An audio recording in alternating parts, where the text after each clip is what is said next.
And for anyone who would like to go back and look at some of the discussion later on, this should be posted on the CDSE website in a week or so.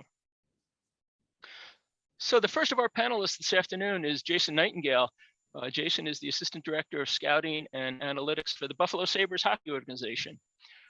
Jason joined the organization in 2013, right after finishing his PhD in mathematics and mechanical and aerospace engineering at Notre Dame University. And while he was at Notre Dame, he was also a volunteer assistant coach for the men's hockey team. Jason himself was a 4-letterman at Lake Superior State College while an undergraduate. He played on USHL, his team even going and earning a USA Hockey National Championship. So he knows from what he speaks. Gerry Meehan is well known here in Buffalo, former National Hockey League player and executive.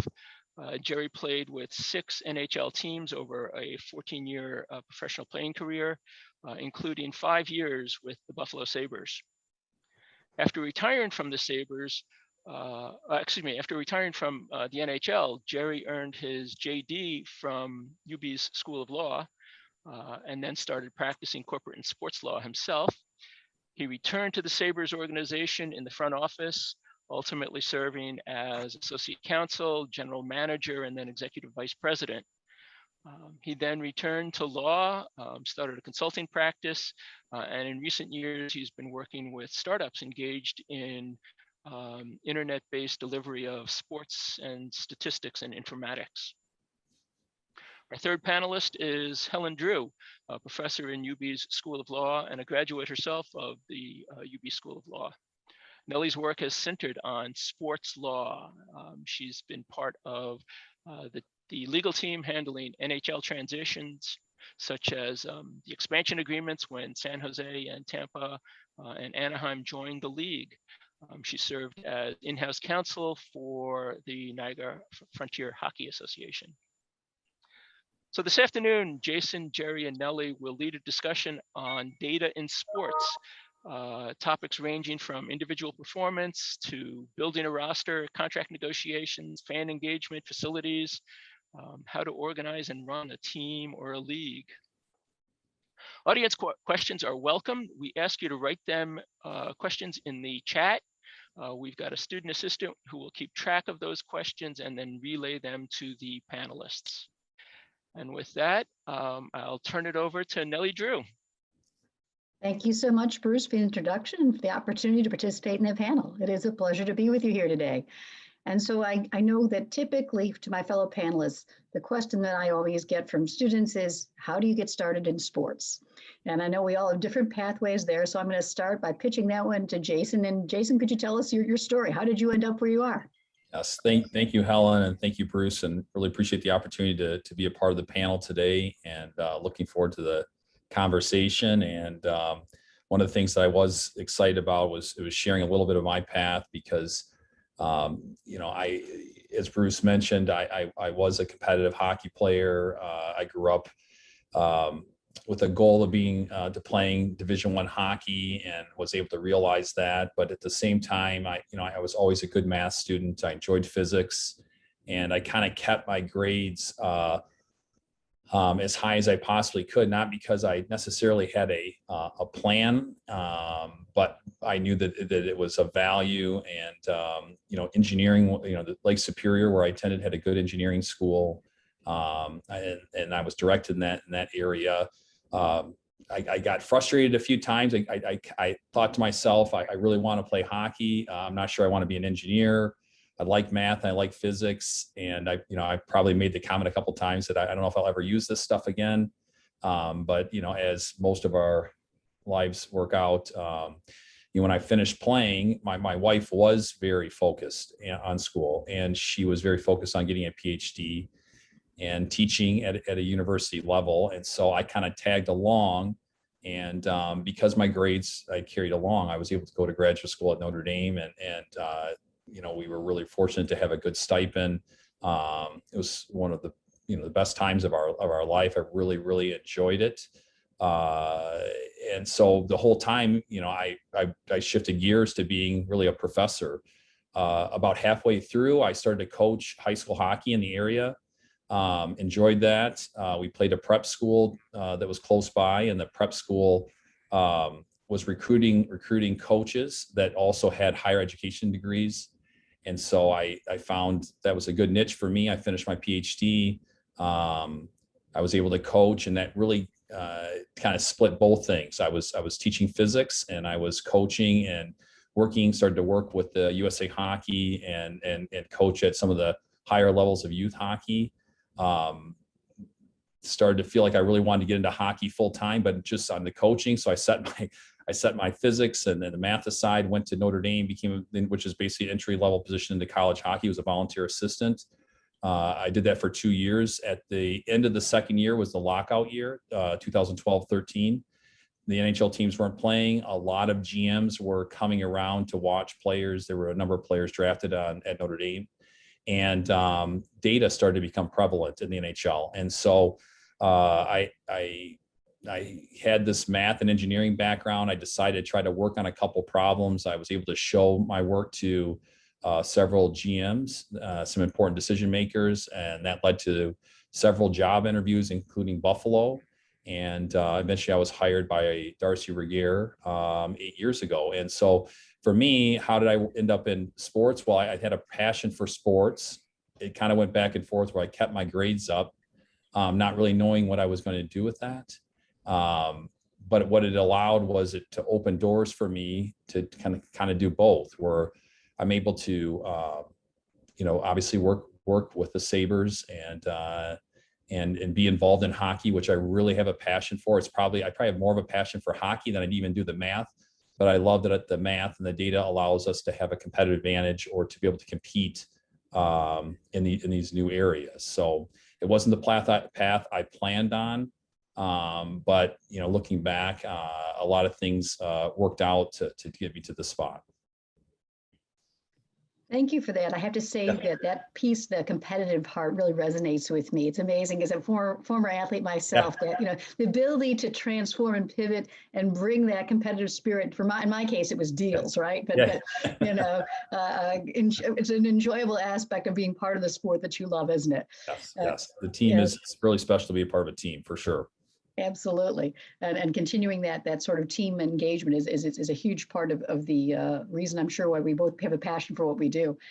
So with that, Gerry, I'm going to turn to you. And I know this story, but I don't think many people do. And it's a good one. It's a very good story. And actually, it's something, by the way, that has driven some initiatives here through CES, through the CDSE, because we are looking to help other people who are potentially players interested in transitioning into post-playing careers, much like you yourself did well before there was any kind of a pattern for that. Well, thanks, Nellie and Jason. Great to be with you on the panel as well. Thank you. Great background and very appropriate to the conversation, but also to the work you do. Thank you. I don't know how to, Bruce kind of gave my background and it's not that unknown.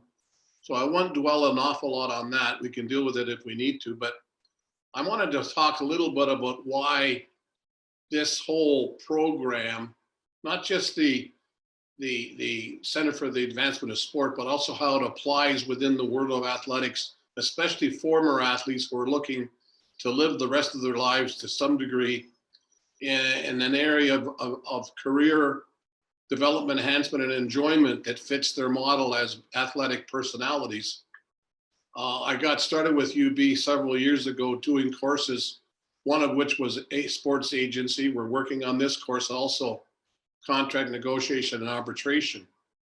And probably through the contract negotiation and arbitration, I got really inspired to look into the data analytics side of it, not only because of what was happening with CES here at the University of Buffalo and Bruce and his folks, but also because I sensed the fit between what athletes will be doing after they retire if they want to work in the sports industry.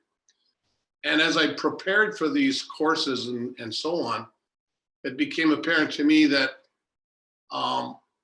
it's no longer an outlier in the world of sports. And it's not just in team operations. Data analysis and utility an application applies way beyond team operations, but for the purpose of today, that's probably where we should focus. But my really, Bruce mentioned it briefly, but I got interested in database management and computer science at the amateur level. Let me trust you, it's very amateurish. And how you apply, how you store information and shake it, sort it out and dice it and slice it into usable parts. And while I was with the Sabres, we created a very rudimentary database that eliminated papers totally from our scouting profile.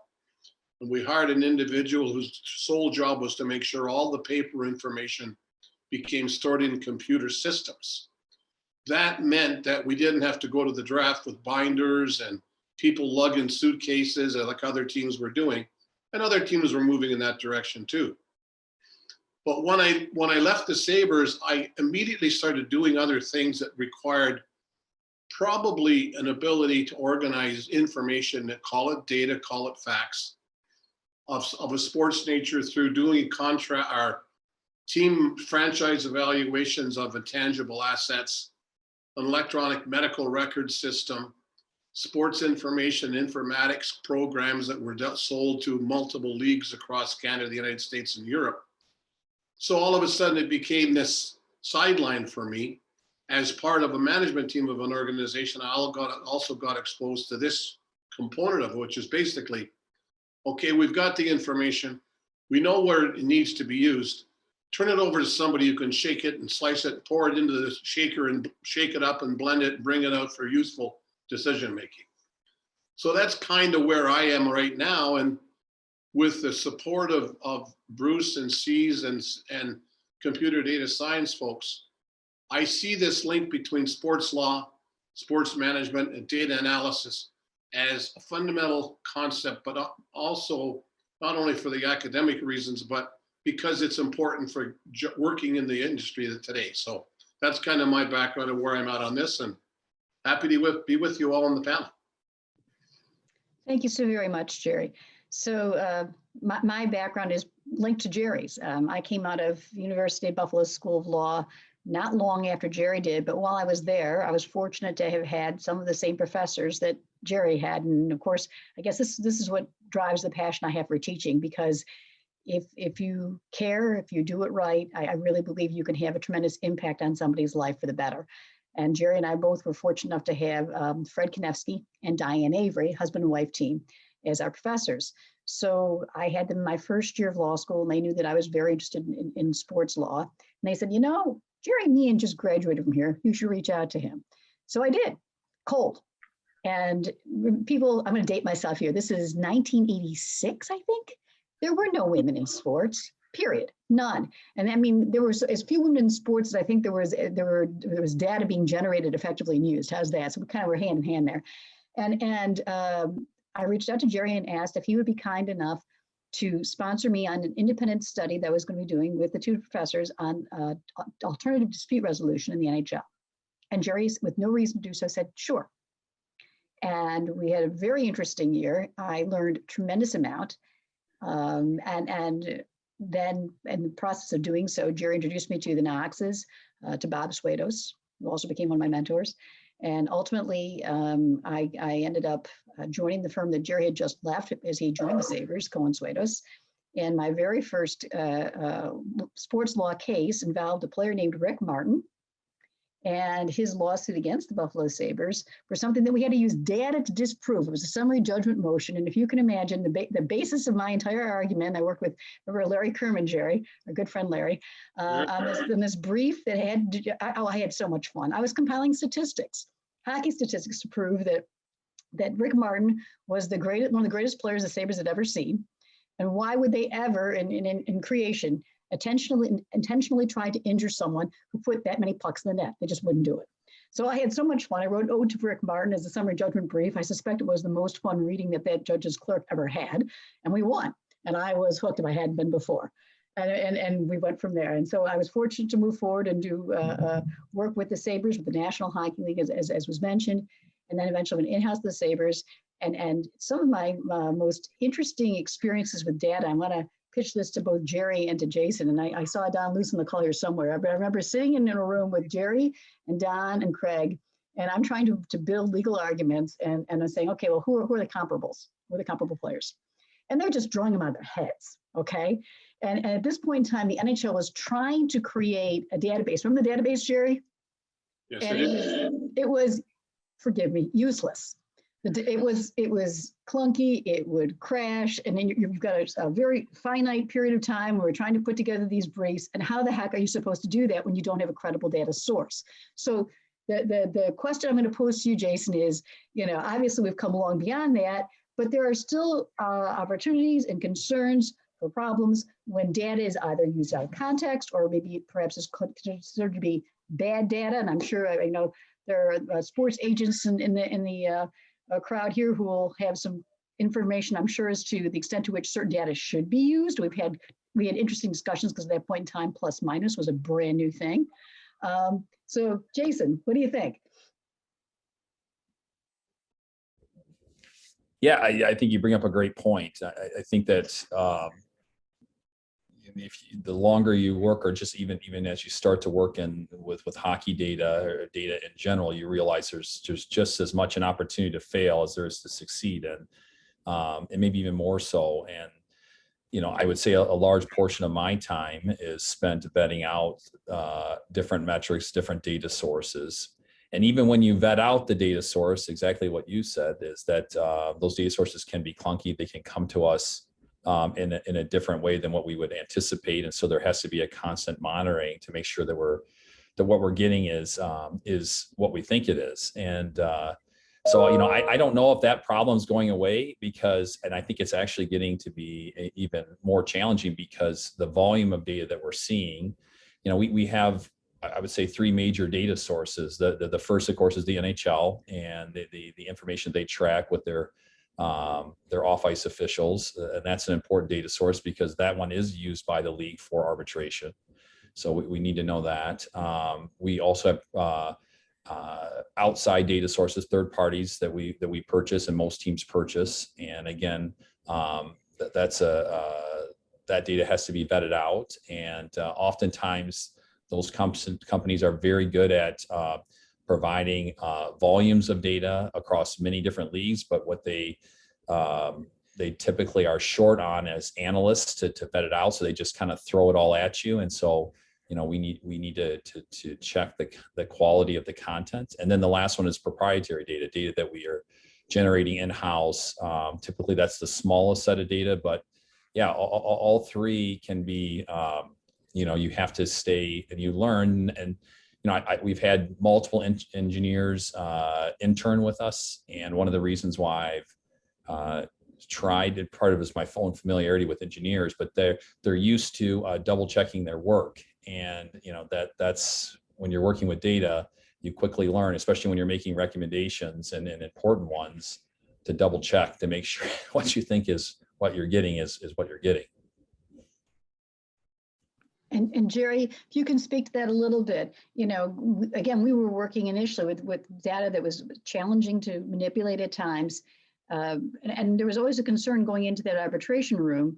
First of all, that somebody was going to surprise you with data that you weren't aware of, right? So to your point, Jason, you better know what you got, right? And secondly, that the data could be perceived in a different context. Well, the ultimate fear of sports lawyers, as lawyers generally, is finding out when you go into a arbitration or litigation that somebody else has a more recent case than you do. And that is the bane of our existence as lawyers. But today it's different because where in some time ago, I won't mention years, there was a wall of books along the law library called Shepard's. And in order to make sure the case that you were using or relying on, you had to go to this wall of books and go through every single volume and reference point to see if your case was current. So I think there's an analogy there to the sports data world is today, which is there's so much coming down the pike, and certainly Jason knows more than anybody because this is his life and his job. How do you sort the good stuff from the bad stuff? What I did when I was trying to get into this before the computer and internet revolution was I would always categorize it. it isn't just a big pile of data. It is data allocated with respect to particular functions and particular actions within those functions. For example, if you're using data to do a draft, you categorize it in certain ways that allows you to get to the heart of your answer quicker. I think depth charts are a fantastic use of analytical capabilities if they're done properly and if they're done by people who know how to put together a depth chart. I find Cap Friendly very good for my own purposes now, because I'm not in the game day to day. I'm not on top of it, so I don't maintain my own information. Where when I was in management, I would have my own depth charts for every team in the league, as I'm sure the Sabres and Jason do today.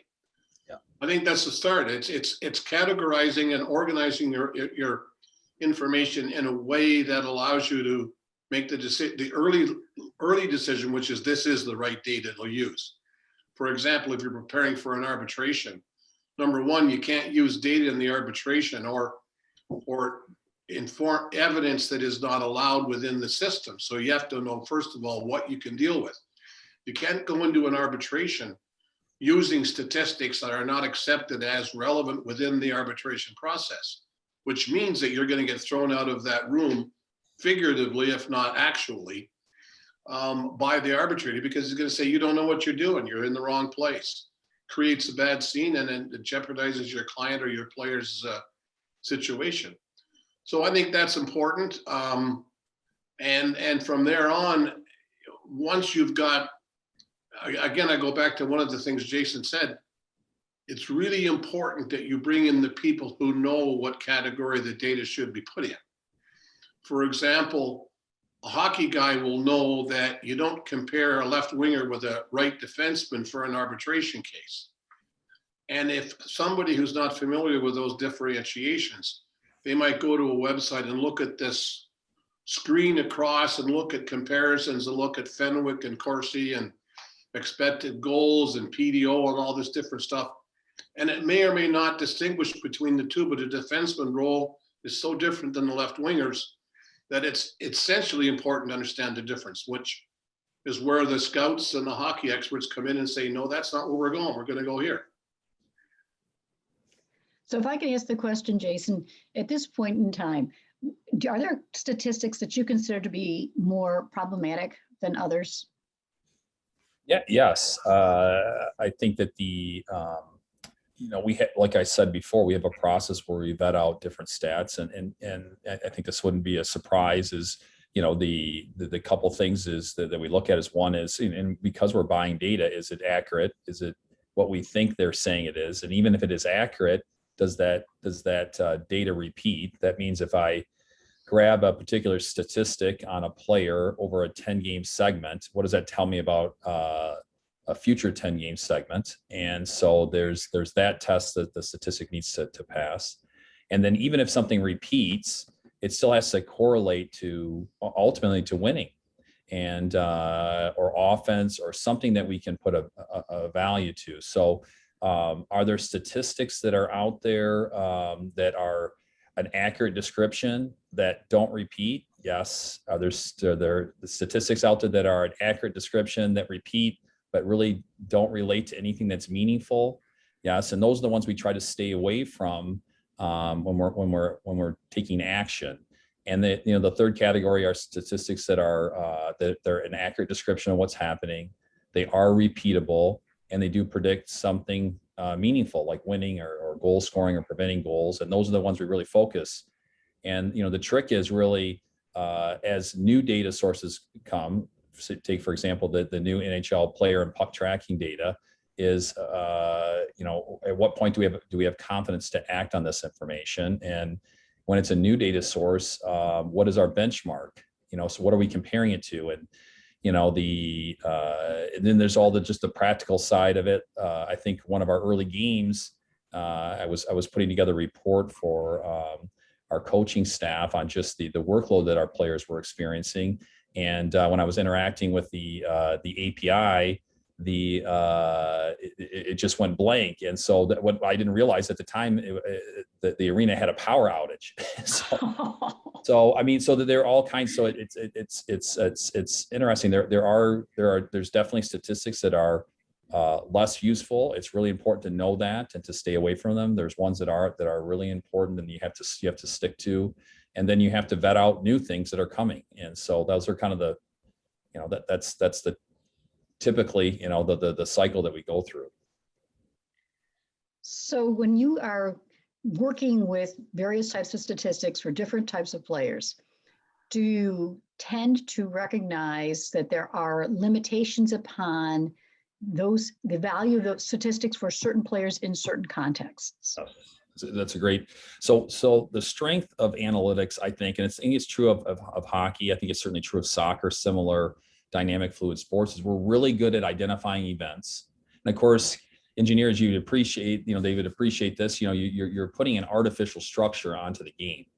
It's almost like picking a coordinate system. There's lots of coordinate systems that can work. Some are better than others, depending on the result you can kind of go to. So we decide to, whether it's a shot attempt, a goal, those are all examples of events. So we're really good at identifying defined events, determining how frequent they occur.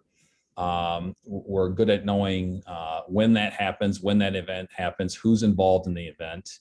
What we're not good at, and this is the context, and this is sometimes why there can be some tension between the coaching staff or on the pure hockey side and some of the data analysts, is not understanding that the data doesn't tell me why a player does it or how they were able to do it. And that's probably the biggest gap right now, is understanding, especially if you're trying to affect behavior in a player. And I think one of the best areas, or one of the interesting areas right now, is has to do with player development, and how do we use data and analytics to help in those areas. And I do think that player and puck tracking can help in ways that we haven't had before, but we fall short in answering the question, okay, well, why did the player do it? And was it because of their teammates? Was it because of something that they were reading? And so, as good as we are at identifying events and counting frequencies of those events and potentially predicting future frequencies, it's not quite the same as the why and the how, these things happen. Yeah, let me just comment, Jason. I think you said why, but just there you said how. And I think, as a guy with a little bit of a hockey background, it's not just the why they did it, it's how they did it. Yes. And I know you meant that, but I wanted to make sure that people understood that part of this analysis, in my view, when you bring the hockey guys in, is making sure the data people who might not know why and how include the hockey people on the why and how side. So that leads to the question I have is, to what level is the business generally mixing the hockey guy with the data guy? Like, I'll be honest with you, you've got the perfect background. I mean, you played the game, you coached the game, you understand the dynamics of on-ice activity. You know what it's like to get an elbow in the face. These are all things that are important to, and a lot of the data scientists that do this kind of work without that background don't have that experience of why and how. Well, I mean, I agree. I think it has to always be a hybrid approach, where the analytics are really strong, again, at counting events, identifying the frequency, potentially predicting future events. But there's still a gap. It's not enough just to understand. It's not enough just to describe what happened. There's more to it. And so, my personal belief is that analytics and data should get us, and should basically bend players, bend teams, put people in general areas. And the hockey guys are the ones that really need to come in and nail it down. And I think that in that model, the analytics becomes more of a quality control and a guiding factor. And I think that's really the strength of analytics. I mean, I mentioned it before we jumped on the call. There's 1,271 NHL regular season games in a normal season, and that's roughly 1,000 players. And that's just the NHL level. And how do you cover that as a scouting staff? Well, you can't. So you have to use data and scouting to not necessarily do something that a scout couldn't do on their own if they were able to watch, but they're not able to watch. And so, I think that the best clubs going forward are they use the data where data is strong, and that requires vetting out the statistics and understanding which ones are repeatable and predictable, if things are meaningful, but also allows in my opinion, the hockey person to come in and really make that last resolution. And sometimes they get it, I think that's not always agreed upon in our sport. I think sometimes the hockey guys, the scouts will try to do the heavy legwork, and then they'll turn it to the analysts and say, okay, now pick between these three. Yeah. And it should be in my opinion, it should be the opposite, because the data there's not that resolution within the data. It's like having a ruler and you're sitting between 2 inch marks and you don't know, you kind of know it's halfway, but you're not sure. And that's where the expert and the experienced person needs to come in and make that final call. Do you think the industry has reached the level where that compatibility is recognized as inevitably part of the process? Or are we still kind of working our way towards it? I think we're still working our way. And I think some of the tension, it goes back to, I think as analysts, overstepping our bounds in what we're saying, and not recognizing, like I said before, that describing something is not understanding why it happens and how it happens. And those are two important features. And particularly when you're dealing with coaching staffs and player development, where they're really trying to affect behavior change, versus I guess when you're evaluating a player in terms of their professional track record. So, it's getting there. I think you do need more people that are able to digest the data and also have a hockey background. And I do think more people with that are coming forward. And then I think at the end of the day, it's, if you look at the other sports, I think there's always going to be a little bit of tension. I don't think tension's a bad thing. I think that's something that keeps both sides honest and in check, and because they really do have to work together. Well, I did a little survey before this session, just to be prepared a bit. A very informal, non-statistically relevant or valid survey of 5 people I know well in the industry who are either currently employed or recently retired or in between. And every single one of them recognized the value. And every single one of them recognized the importance of putting it together within a package.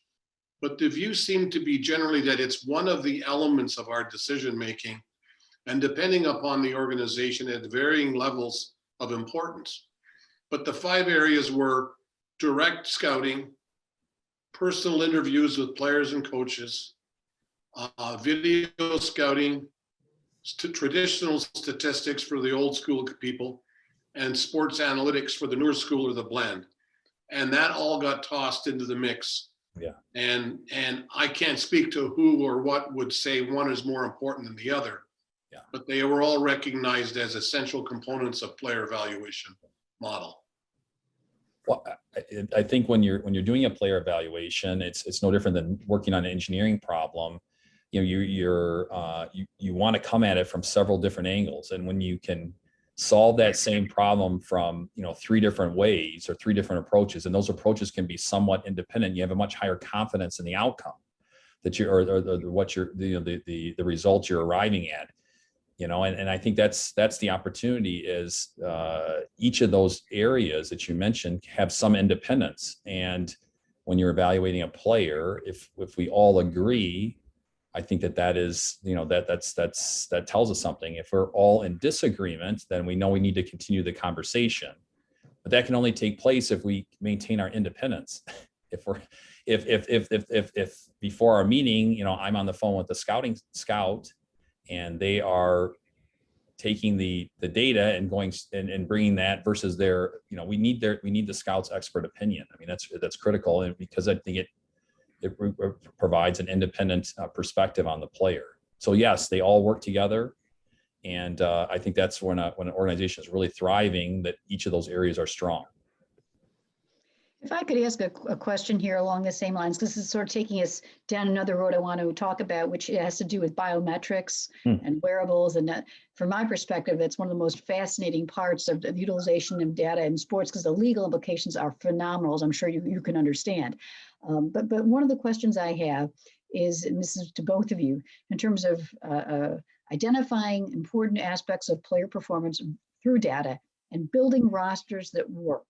You know, we hear a lot about having team chemistry, having, you know, the capacity for people to play effectively off each other, building the character. You know, the Bills, for example, this year been all about, you know, how much fun they have off the field as well as on, right? And I think we all know a little bit more than we expected to about their video gaming habits. But regardless, is there a quantifiable piece of that? I'm not talking like Wonderlic test, although I imagine that's a part of it, you know, hockey IQ or whatever. Yeah. And how do those components come together? So I'll toss it to Jason first and then Gerry. Yeah, that's a great question. And I think that, you know, one of the big differences between hockey and I think, I mean, others recognize this as well. And in a sport like baseball is you have one that is very linear in its behavior, where you can take individual parts, you can sum them up, and that's typically will give you your result. Where in hockey, as we all know, that you know, in particular, certain statistics that a player may show for one team may not translate to the next. And so, yeah,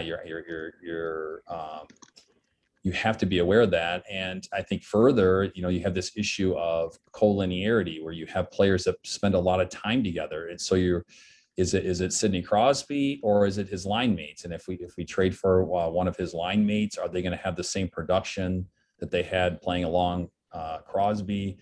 In addition to all the other things that Sidney Crosby does well, his competitiveness, his professionalism, things that are harder to measure. But yet we all know in the game have an impact on that player, the preparation level and whatnot. So I think what you try to do is and this is really with some of the proprietary data, we're able to identify different attributes of players and the things that they're strong at. And when we look at a player and we say we're going to bring that player in, is he going to be surrounded with other players that have similar attributes to what that player may have had when they had success in a different team? And so, you know, that's helped a lot. It's helped a lot when we've gotten into some of our microstats, because we have it doesn't tell us necessarily how they're able to do it or why they're doing it, but it certainly gives a good description of who they're playing with and what types of players are they succeeding with. And how much of a team game it is, right? Yes, absolutely. And Gerry, I know, you know, you and I would prepare for our salary arbitrations, and you would and Don or Craig would say, well, that's somebody you can get for this amount of money or that amount of money, or, you know, whatever it might be. Not that people are not unique in individual people, but there are certain roles that you anticipate when you're building a roster. And to what extent does that combination of factors come together for you as you're doing that? Well, it's not a science. I will say that. We're on a scientific panel. It's not a science. A lot of it's feel, a lot of it's history with the player, history of the player's playmates or teammates that he had as he matured or grew up. And sometimes it's a crapshoot. You just got to make a deal. You're bringing in a player, you got an injury, you need a left winger and you need him tomorrow, and you got an extra 5th or 6th round pick, and you make the deal and you live with it. One of the areas I wanted to go to, which in addition to that, is the whole issue, and I hope we'll have a chance to think about this or talk about it, is biotechnology, load management, return to play, medical care, the interplay between data analysts, medical science, trainers, athletic preparation. And I keep going back to that example that we had here in Toronto a couple of years ago with the Raptors, when they won a championship based upon the load management of Kawhi Leonard. And it seemed to make sense because they won and he only played about 70% of the games. but when he played, it was unbelievable. So we just had now this. I'm wondering, and in the nuances of hockey, I got to believe hockey's up there with football with the number of injuries that are incurred, as opposed to baseball and basketball, although I'm not sure. But how does your analytics department deal with trainers, medical people, return to play decisions, or is that left with the docs and the trainers? Well, I mean, I think you bring up a great point. I think we're still learning about that area, and we're optimistic. So there's several issues. I said one is if you know the CBA and the different rules that we're limited in how we can monitor players in the game. They have to give us permission. And so right away, you have incomplete data sources, and obviously, if you have good data, the more data you have, the more comps you have in terms of making recommendations. Now, with that said, with the player tracking data, which is an optical solution, so the player is not tethered, that is an area that we do utilize, and I think it's a big secret to measure player load. And now, I think this is an atypical year, and really one of the biggest surprises to me, you know, I spent 2 years at Notre Dame. I worked for I think one of the best coaches outside the NHL, and Jeff Jackson. It was really it was a great learning experience. But I felt like I was prepared. The thing that shocked me about the NHL is just how few practices you have, and it's literally like 1 to 2 per month. Mm-hmm. So the name of the game in the NHL, and this is where I think data and some of the technology can help, is it's about managing energy levels more than anything. And so how can technology help in that area? Because I do think a lot of the coaches they get it really close, but there are times where they can cross the line or cross over or not work them hard enough, and be overly cautious. And I think that in this instance, I think some of the technology out there can help to really tighten that. But in general, you're mostly just starving for rest. Where at the American League level, where you're more on a weekend schedule, those become, I think you have a little more control. And now you can, and there's a little more freedom in terms of technology that you can use to monitor players. And of course, you're talking about developmental leagues. So that's, it's really tired players don't develop. And, what are ways that we can use technology to ensure that our players are rested and ready to go? And then they got to balance all that, understanding that hockey requires sacrifice.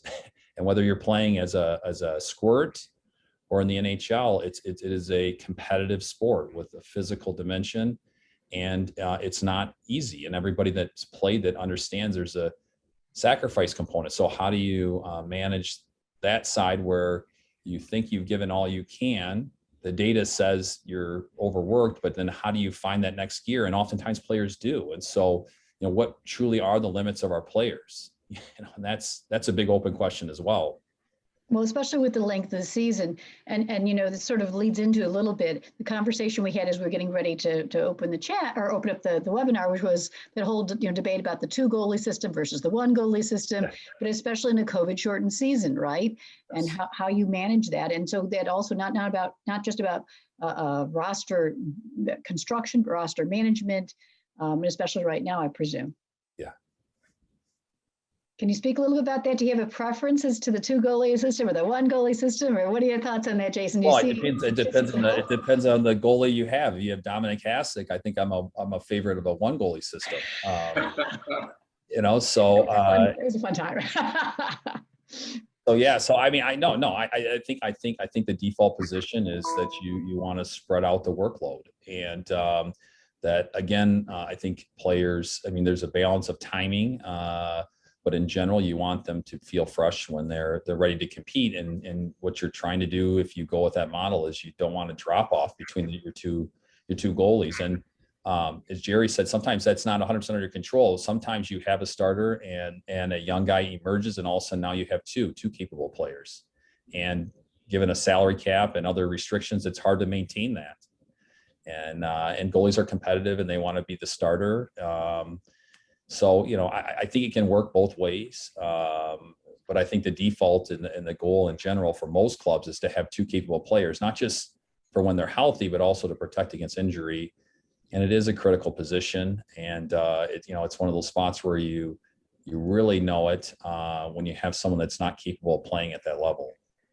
I think Nelly, and Jason, everybody else, the trend now seems to be because of, not just because of the COVID year and the games so close together, but it's going into the area where clubs are recognizing that even your number one star goalie has a load issue that needs to be identified at some point. And this may be something for the data analyst to come up with. We had a pretty decent goalie back in the day, who I won't mention for confidentiality reasons, but he was one of those goalies that could play spectacularly and win game after game, but you never could tell when he would have a bad game. So I would tell the coaches, you got to read this guy, because at some point we're going to lose 7-0. So you got to get him out before the 7-0 game. And every game is a critical win, as you know, at that level. Yep. And it didn't work. We couldn't find that key to when that game would be. It might be 3 games, it might be 4, could be 6, but it happened. And it wasn't so much that it damaged the team because he won a lot of games. But the idea that the frustration about knowing when you should take him out and use the other guy, because even then we had some capable backups that would be able to perform well. And I think today what's going on is they're just finally saying, no, we need 2 goalies, and they can't bury $10 million in one position for one guy, which is another comment on the cap issues that you have these days. And to your point before, Jason, about how there are events that are predictable that you can anticipate that will recur, and then those that don't. So goalie careers historically have always been very interesting, shall we say? Yeah. Right? You have late bloomers, you have people who are shooting stars that come up and do well for a very short period of time and then crash for sometimes due to injury, sometimes for no apparent reason. And you have people whose capacity to play well seems to fluctuate. And sometimes we see people rebound very well. Marc-Andre Fleury, for example, is one of the best examples of that. Is there any sort of metric that you can point to that would help you identify that type of trajectory? Well, I think of all the positions, and is that the goalie is the most difficult to analyze using our existing data. And if you even a simple analysis of save percentage and the repeatability of that, which is a number we often use to define a player, and it can change. It can change from year to year, and it turns out. I mean, it's true of most statistics. It's not all, but then as you sort of tighten the dial and say, okay, the inner slot save percentage, the high danger save percentage. So what seems like should be a meaningful stat, okay, how is the goalie performing on those really key scoring chances against? Or it turns out that there really is no season to season correlation on that particular statistic. So those are just examples of numbers that we traditionally look at to evaluate goalies, and certainly are used in the arbitration system, but there's a lot of noise built in there, and most of us are aware that might not represent the true talent of the goalie. So what's interesting, the fluctuation is it that this is a good question, is it the player that's truly fluctuating, or is it a number that we're using to represent the player that has some noise built into it? And can we do better? And we can do better, and there are ways to look at a goalie's performance. I think these are big secrets, but we can take a look at how a goalie would do on average in a particular situation, and then see how our goalie performs when they're in that situation. And again, some of the data that we purchase allows us to sort of dial in that area. But even with that said, it's still very, very difficult. The games played, some of the simple stats are the best indicator of a goalie's strength. And I think that I learned a long time ago, if you need a starter, you need to go find a starter or someone who's played. And that's it. And that's how you minimize risk. So goalies are, they're the outlier of the group. I think if I had a rank in order, I'm most comfortable evaluating forwards, and then it's probably D, and then ultimately at the final stage, given our data, is our goalies. So that reinforces my personal perception that goalies are just odd people, right? We also said before the call, it's really hard to quantify somebody who willingly puts themselves in front of a hard projectile traveling at very, very high speeds speeds on a regular basis. So along the same lines, I have to ask, with that information now, as I mentioned, we talked about, Gerry introduced the concept of biometrics. Yeah. And that's obviously a cutting edge topic right now, both in sports development as well as in sports law. And to what extent have you been able to implement that type of data in your work? What are the concerns that you have about using it, and where do you see it going? Well, I think it's a great question. And I think it touches on, for me, my background, obviously, I have the math component, but also the engineering. And so I've been really intrigued, really since the time that I came to the Sabres and in the NHL Combine and any physical sort of test, and the ability for an athlete to generate force. And we all know that speed is an important component to our game. It's not the only component. We can all think of players that aren't the fastest players, but are effective. But at the end of the day, that's one area we know matters, and then we can measure it.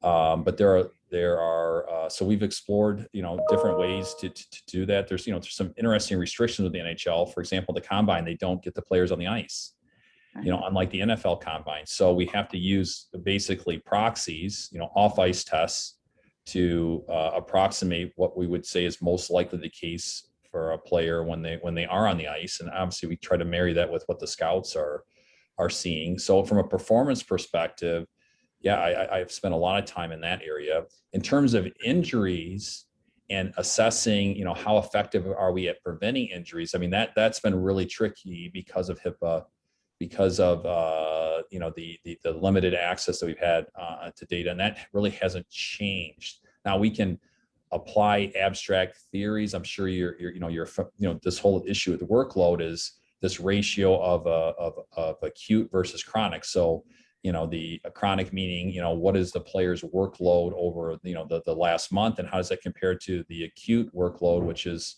what has happened in the last 3 days. And we know that when that ratio gets out of whack, the player in general, or athletes in general, have a high propensity to become injured. The question is, how do we monitor that? And what happens when we find that for particular players, this seems to be happening more often? And I think that's getting into some of the legal questions, because we are making contract decisions, and and the information's there, but you're not supposed to be using it for that purpose. Let me go with that for a second. I'm often intrigued by the ice time statistics. And as you know, as a competitive coach as well as player, everybody doesn't get the same ice time. And especially in key situations and games that are on the line, the coach is always going to go to his most productive players to either stay in front or gain the lead or keep the lead, and the most defensive players to be defending the lead. So that leaves the whole half the roster or more not getting much activity during the game. Yeah. I can recall years of playing when I might have been on a fourth line and my line mates killed penalties. And I didn't even have a wet jersey at the end of the game, because I might have got 4 or 5 shifts or less than that a period, because we were killing. In those days, there was probably 20 penalty kills a game. So how does the sports science manage keeping the other guys fit enough to perform at the highest level they can when they're not getting the ice time during the games to keep them performing at a peak level?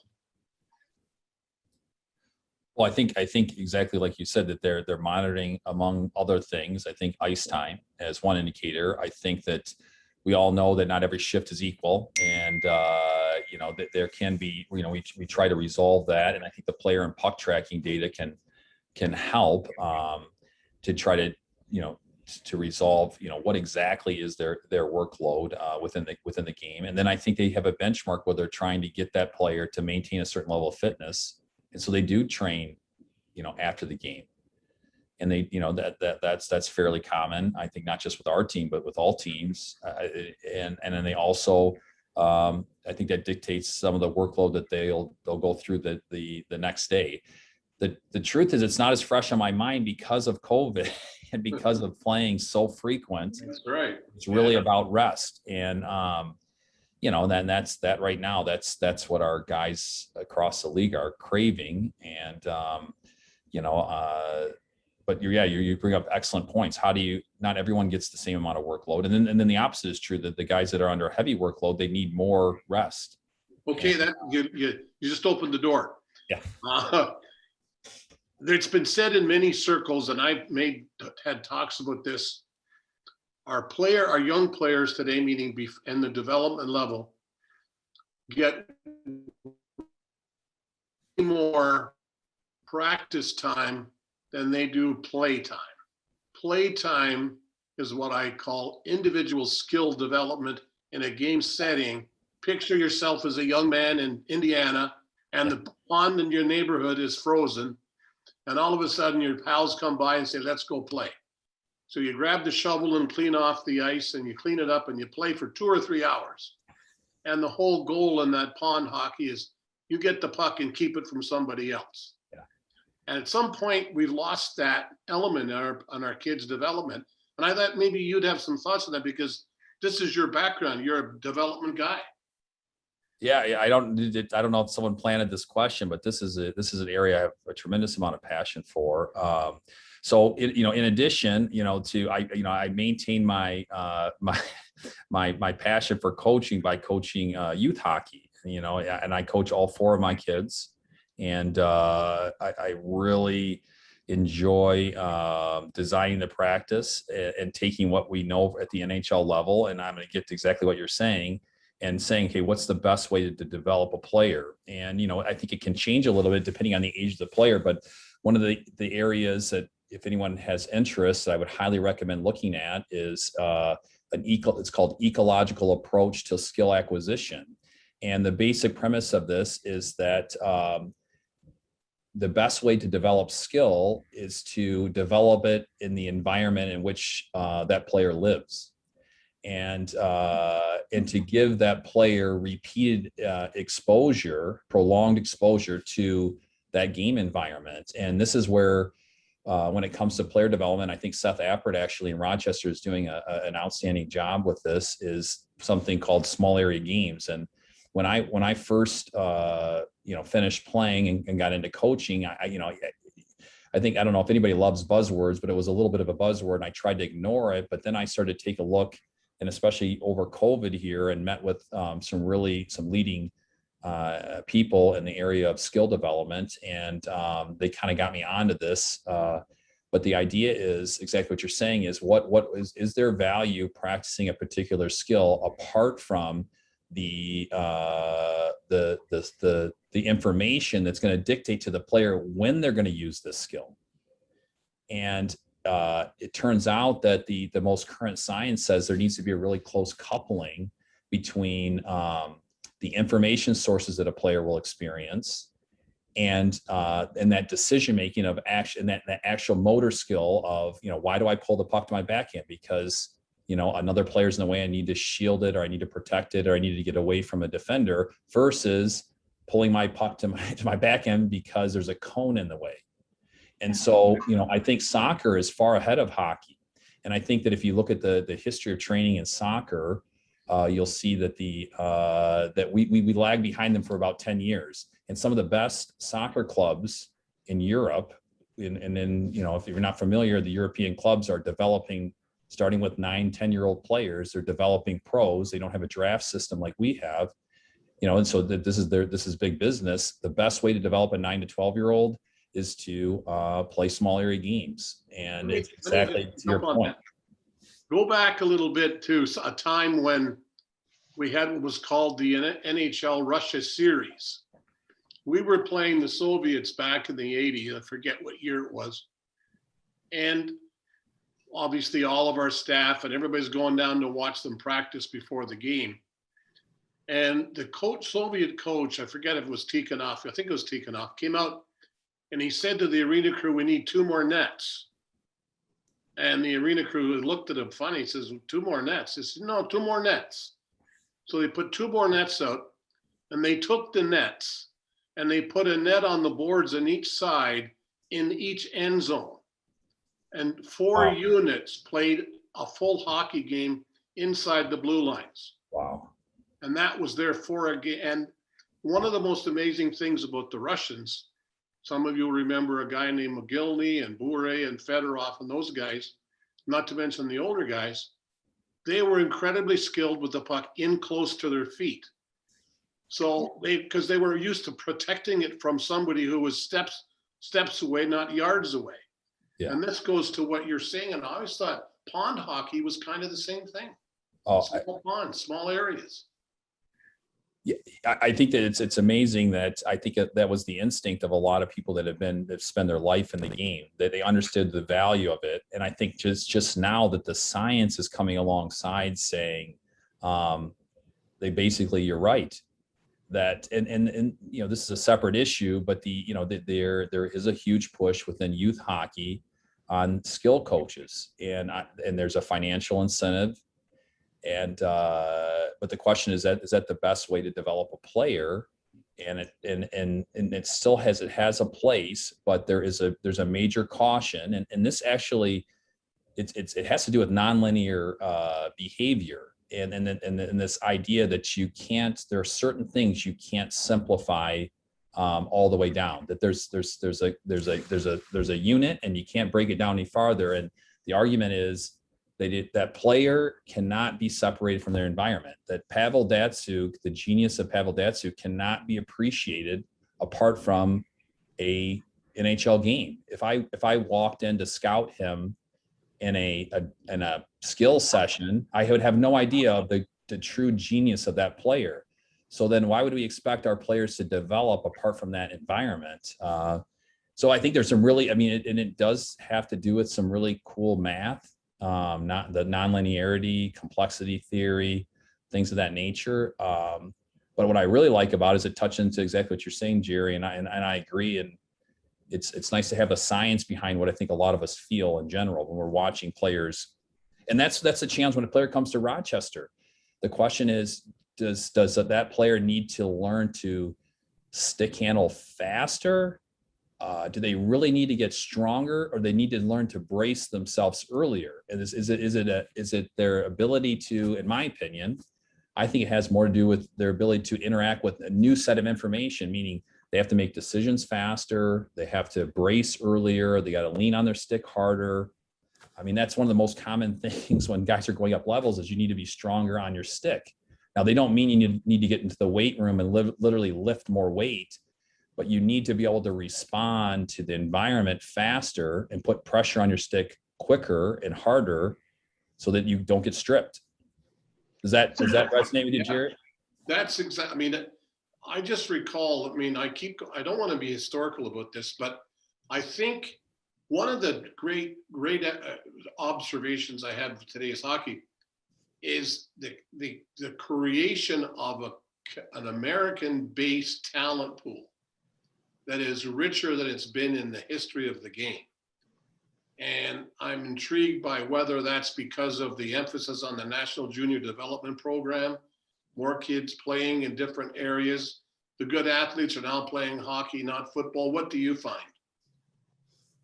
Well, I think it does. I go back, I am a statistics guy. I think the more players we have, the more likely higher end players will come out, and I think that's, it's been said before in other sports, but sometimes the most important statistic on a player is their zip code, and then where did they grow Exactly. And so but yeah, I think USA Hockey with their ADM has put an emphasis on these things, and they're revising it now, and which is great. With my job, I'm in regular conversations because I think we kind of can help each other. But I do think USA players in general, we do need to improve on our hockey sense. And I think we have the athletes, we have the training, but in that process, we've desensitized. I think it's a really important word. We've desensitized players from the information that should regulate their decisions in games. And it's because, in my opinion, repeated practice time without that information. And they've broken that coupling between the two. They've desensitized them. And then the hard part is when they get to the NHL or they get to the American League level or whatever level is higher level hockey, they're not able to put it all together. And then I think that by the way we've trained them, we've probably not given them a chance. And again, this goes back into on the engineering, like back to my education. I worked on robotics and I did nonlinear control theory. And it's another area where I thought, okay, I'm never going to think about these terms again. And then this past summer, it really helped me to dive into this research. So, it's a great example of how, just in general, how education can help prepare you for things that you're not even aware will be applicable and ready to solve kind of new problems on the horizon. And this is a big one. Can we take it, Nellie, in a bit of a sidebar discussion? And maybe, I know there's some people on this that are interested in this from the point of view of career development, employment, and so on. And one of the areas Nellie and I are working on is transition programs, educational transition and re-education programs for athletes in retirement. What do you think? It seems to me that there's lots of opportunity to enhance their skill base beyond their hockey skill knowledge and into this world and become an effective personnel person at the professional and amateur level. And your thoughts on how they might consider doing that? Well, I think that the opportunity to, learn about data, online learning, things of that, I think the opportunities are more than ever. I think that like a lot of, I think it's not just true of players. I think you always start with your strength. And what I've said to, whether it's our development coaches is, they played the game for a long time, but they've also watched a lot of the hockey. Most of the time is spent on the bench watching. I'm always amazed. And I played through college, and that's not quite the same as someone that played until they were 33 or 34. The number of hours and reps, their ability to recognize a play, remember a play, quickly recall a play. I don't have that same skill set. And I remember even as a coach, as a young coach, being surprised at older coaches, their memory. But, I think as a player, you start with that. And then I think the question is, how do you bridge that gap? And I actually think the area of development is probably the best way to do it. And because I think that some of the technology touches into their game, like less so the analytics and expected goals models and things of that nature, but more to do with, okay, how do we train? How do we take care of our body? How do we prepare? Things of that nature. And then I think that touches into the technology that's out there. And I think it's probably the best opportunity to blend the two things, the things they know, their hockey specific knowledge plus, some experience with technology, and then passing it on to the next group of players. What would an undergrad study to get into the area of blending the two, other than the sports management courses? Is there a course of study that a person could take that would introduce them to this area, not necessarily in the sports setting, but to have a grounding in it without having to get a PhD like you, I guess? Yeah. I think data. I think I think it all starts with the data. I think there's a particular skill. So for example, I think when we first started, you're only dealing with somewhere where around 150 events in a game that we were tracking. That's quickly ballooned up to 4,000 events. So you no longer can use. You use Excel to some degree, but you're talking about databases and database systems. And so, those are skills that I think as an undergraduate, whether you minor in computer science or something related to that, I would definitely recommend, even if at the end of the day, you might not be working directly with the data. I think I think it's really important to understand the process that has to be gone through to take the data, to bring it into the organization and then be able to act upon it. So yeah, I think anything in those areas, I think programming skills are excellent. I think those are things that definitely transfer. I think they're easily learned, and there are lots of opportunities online to pick up. Python is a very common, powerful language that can be used in lots of different ways. We use it not just on the math side, but we use it in terms of interacting with APIs, our databases.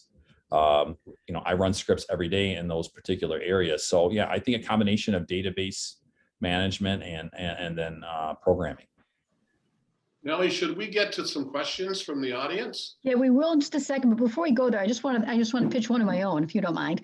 And that is, again, as I said, the correlation between use of particular player wearables and the data they generate, and the ownership of that information and the utilization of that information. We already talked a little bit about how it's very difficult to have that knowledge and not have it play into things like player contract negotiations, right?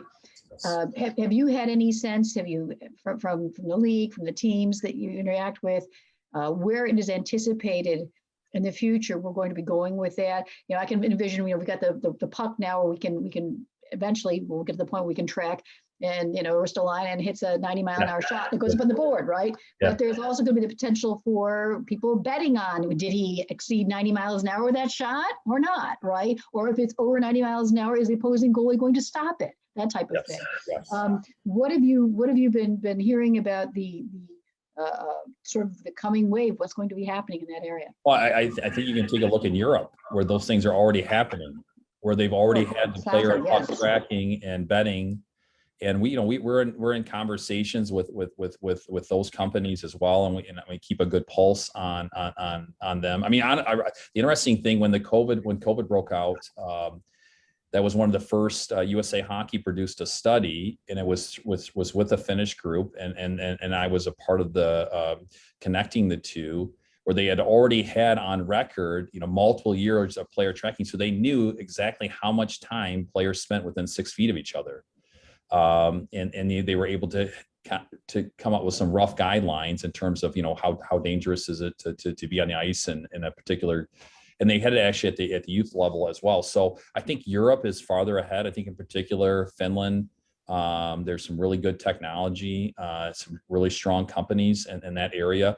The NHL is obviously a big business, and they chose to go with a different group they had worked with in the past. And I think part of it was because it was an optical solution, and players were not tethered, and they didn't disclose the exact reasons why. But obviously you're aware that there's a players union, a collective bargaining agreement, all these things need to be in place. And from basically the time so it's been 8 years here in Buffalo, I would say by about year 2 or 3 we started to get memos, really basically making sure that we were what we could and could not do. And I think in general those I think most people have followed those guidelines closely.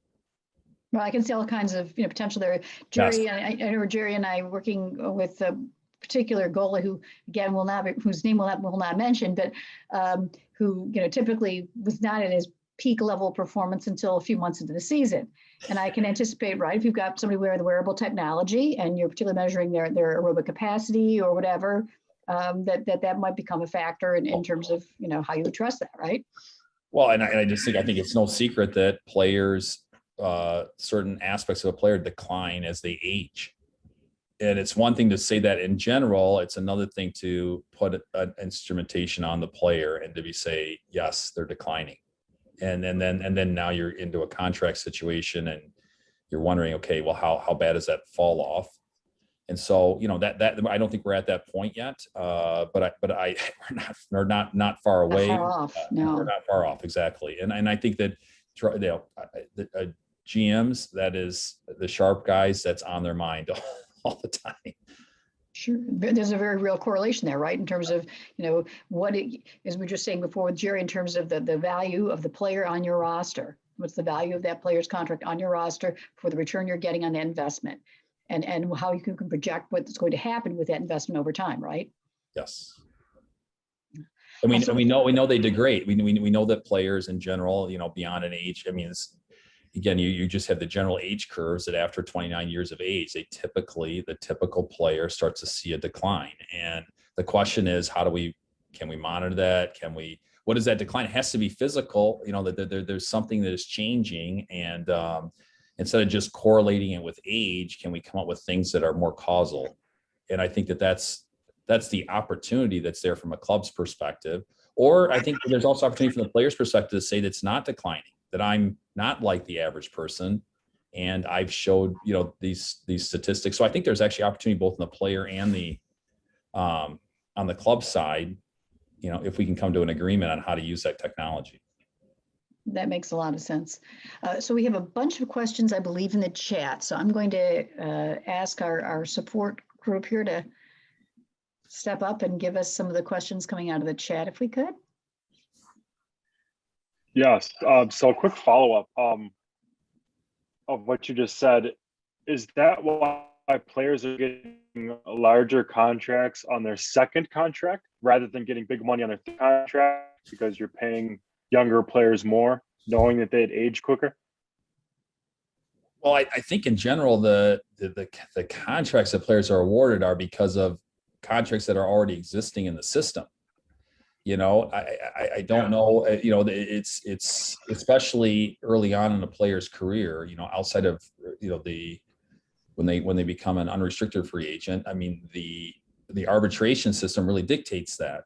And as soon as one of those contracts are signed, they become relevant in the negotiation of the next set of players that come through. And so, but yeah, I think part of that is that the idea that players, you're paying. Oftentimes, you're trying to paying a player for what they already did versus what they're probably most likely going to do during their most productive years. And so I think you weigh all that out. But even when you weigh all that out, the arbitration system is very restrictive, and a lot of that is determined. If you want to keep the player, then this is the range that you're going to need to pay based on existing contracts. Let me add a little bit to that. Jason's exactly right. Up to a certain age, the arbitration system and the internal ethic of contract value is understood within the industry. Certain players are categorized a certain way and fit within slots, whether it's entry level, pre-arbitration, arbitration, and then free agency. The biggest challenge is the new frontier in negotiation for hockey anyway, is the multi-year contract for older veterans who have performed admirably over time. And yet, in order to keep them from going to another team, you have to give them the 10-year, not 10 years anymore. I think it's 8 years now, or 7 years with 8 with your own club, I think it goes. Now you've got a player who's 27. He's going in free agency, 27's free agency, I think. Yeah, you've got to decide to keep this particular player without names. And his agent says, I got an offer from Club Z in your division for 7 years at $10 million. So they call the sports scientists and say, what should I do? Or do they? They do, and we're usually we're crying in the corner when we hear that.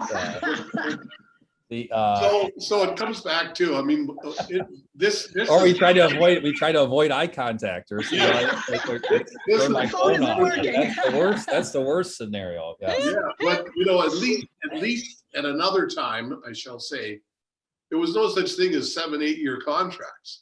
Well, I mean, if we had a bad deal because an older player declined, it was usually a 3-year deal at the most.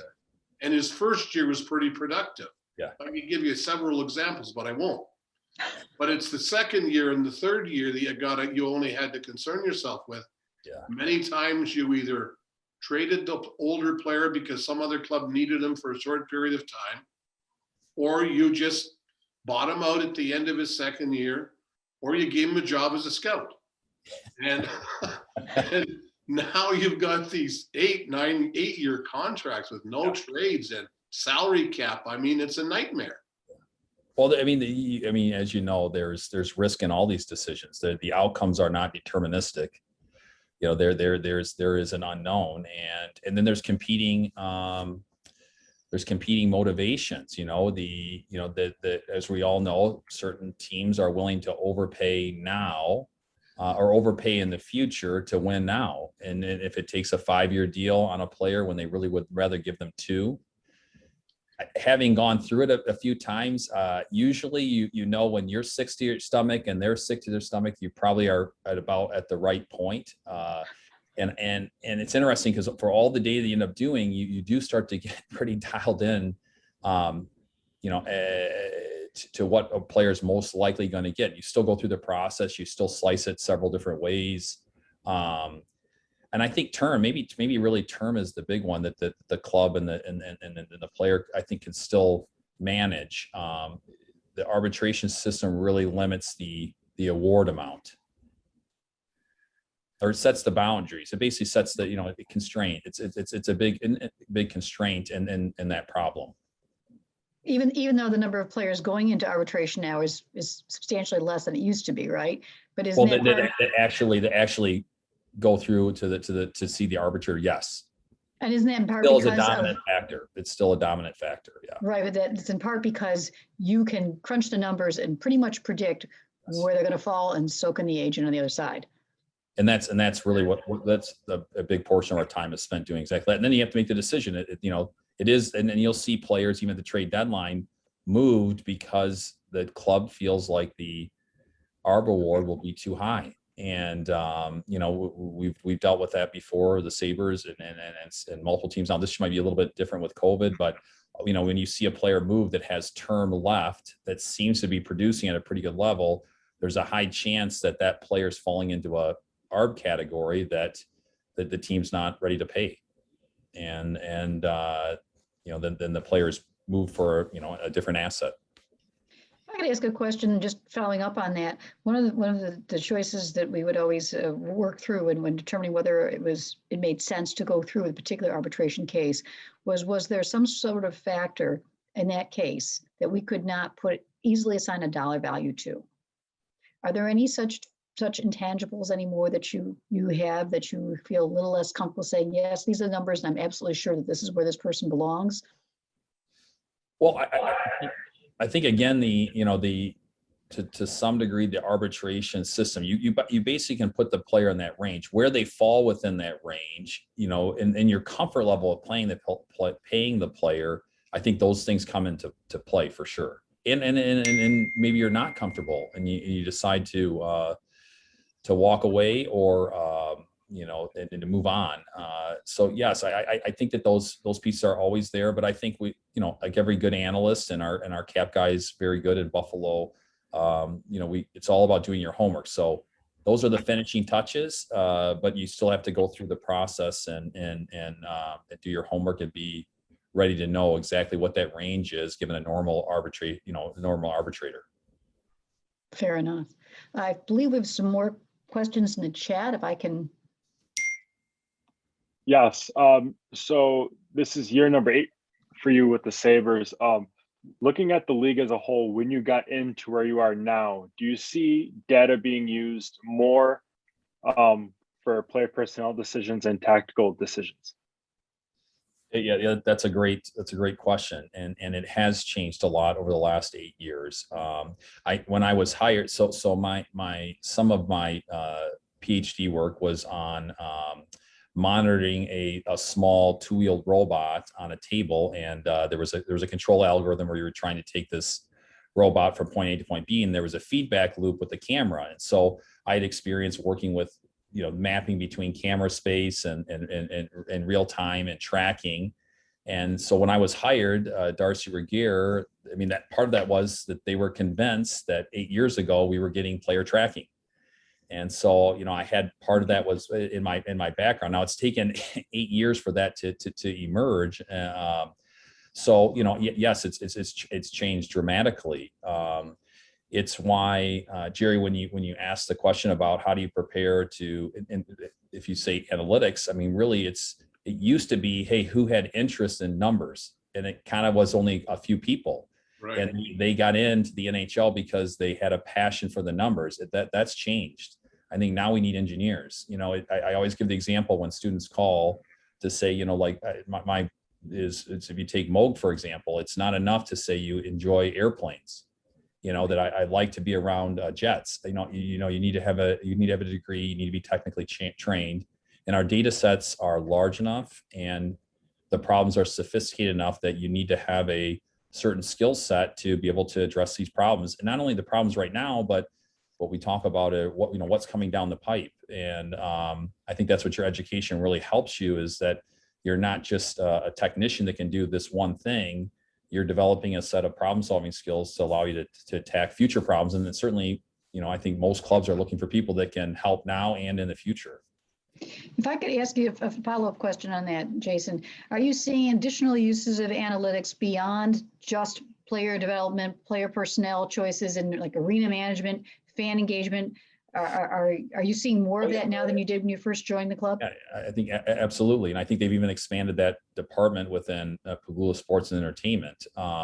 It's not an area that I've been active in, but I know I've sat in on a few meetings and I've talked to some of their data engineers about the problems and the tools that they use, if there's any sort of overlap or common point. But yeah, absolutely. I think they rolled out a new ticket pricing model and things of that nature. So yes, that's between cell phones and there's data all over the place to help us all be more efficient in what we're doing and provide a better fan experience. I think that's a big piece too, is that hockey is a great sport. I think we all have a passion for it. I think it can stand alone.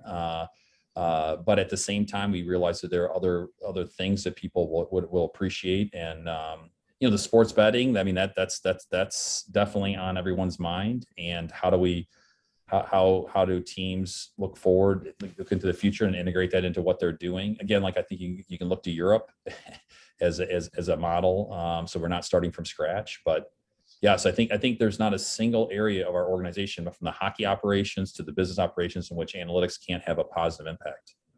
Well, that's music to my ears, because of course, where analytics go, regulation law goes as well. So I'm excited about that part of it. Very excited, I might add. Oh.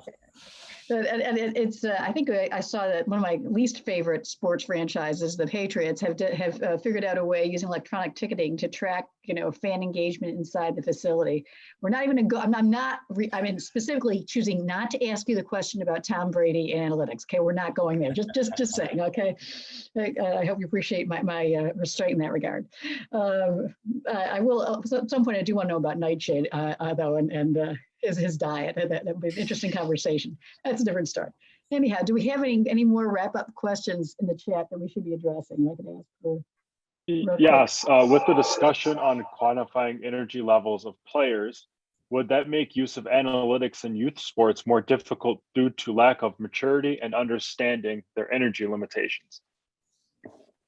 Yeah, I think there are lots of things that we do at the NHL that can trickle down to youth hockey and provide insight. The difficult part is, you have to have conduits between the two, the ones that are able to understand these are the things that you can that apply at the NHL and also apply at the youth level, and that obviously there are areas that don't overlap. But yes, I mean, we have talked with the Harbor Center, and I've talked to as I mentioned before, a company in Finland that does a fully automated player tracking system using RFID technology.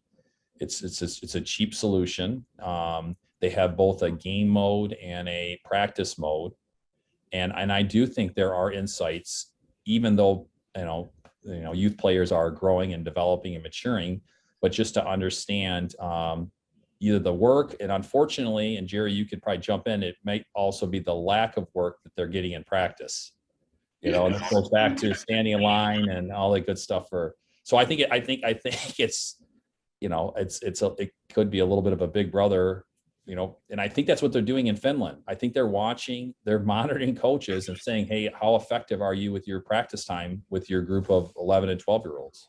That's if I had to do it over again, when I was doing the other things like playing hockey in the summers, because we couldn't afford to play golf all the time, we had to work. So I ran hockey schools. And thinking back now about what we did then, and it was sort of the conventional wisdom about drilling, I would have just thrown a puck on the ice and say, go get it, everybody. And let them have 20 minutes of free form, just chasing the puck and interrelating with each other body to body and seeing what it takes. Because I think you're right, that part of the youth process. And it also, frankly, we spend so much time academically and scientifically, but hockey's supposed to be fun. Yeah. And playing the game is fun. For kids, it's fun. Baseball's fun. Football's fun. Basketball's fun. And I think more emphasis on playing the game as part of their training process is an important component going forward. I couldn't agree more. Having spent countless amounts of money on ice time for kids, where you see them, standing. Jason, I love your concept, but standing in the corner, right, waiting for their turn to go through the cones. Yeah. I mean, my gosh. My biggest, Painful. yeah, it is painful. And Gerry, you're right. If they don't love coming to the rink, and that's true of our, all the way up to NHL level. If they don't love coming to the rink, they're not going to perform at their highest level, and they're certainly not going to develop. And so what, that's part of the choice too is, how do I get the most out of players, and how do I give them the opportunity to get the most out of themselves? And I think enjoying coming to the rink and designing practice, whatever it might be, whatever level you are, that's one of the most important things. I couldn't agree more. I think we have one last question from the chat. So Jake, if you want to. Yes. So as a hockey fan myself, and as a person who bugs Professor Drew with heat maps and tables from Natural Stat Trick and Money Puck, what site do you recommend is the best out of the consumer analytics websites, let's say? Well, I think you listed all the ones you listed are good. I